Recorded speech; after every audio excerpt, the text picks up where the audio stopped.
जय श्रीमन्नारायण दोस्तों, कैसे हैं आप लोग अच्छे होंगे। मैं अपना चैनल पर आप सभी को स्वागत करती हूँ।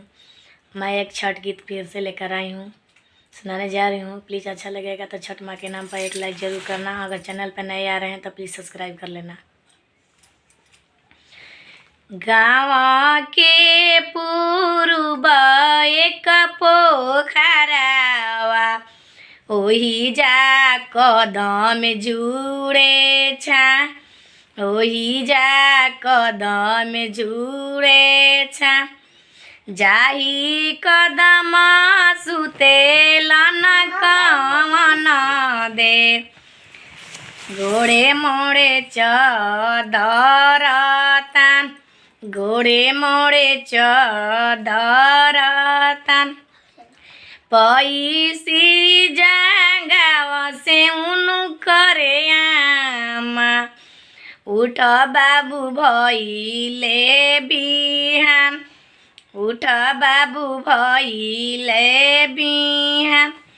भइले बिहाने फावा फटले, भइले अरघिया के बेर, भइले संझवतिया के बेर, भइले दण्डवतिया के बेर।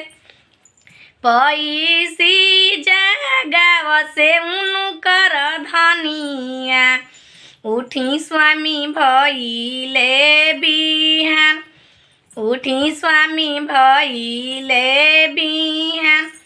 भइले बिहान फावा फटले, भइले अरघिया के बेर, भइले संझवतिया के बेर, भइले दण्डवतिया के बेर। प्लीज़ मैं देहाती स्टाइल में गा रहा हूँ, आप लोग का अच्छा लगेगा तो प्लीज़ लाइक करना। मैं बार बार कहूँगी कि आप मेरे चैनल पर नए हैं तो प्लीज़ सब्सक्राइब कर लीजिएगा। तब तक के लिए जय छठी माँ, जय कृष्णा, राधे राधे।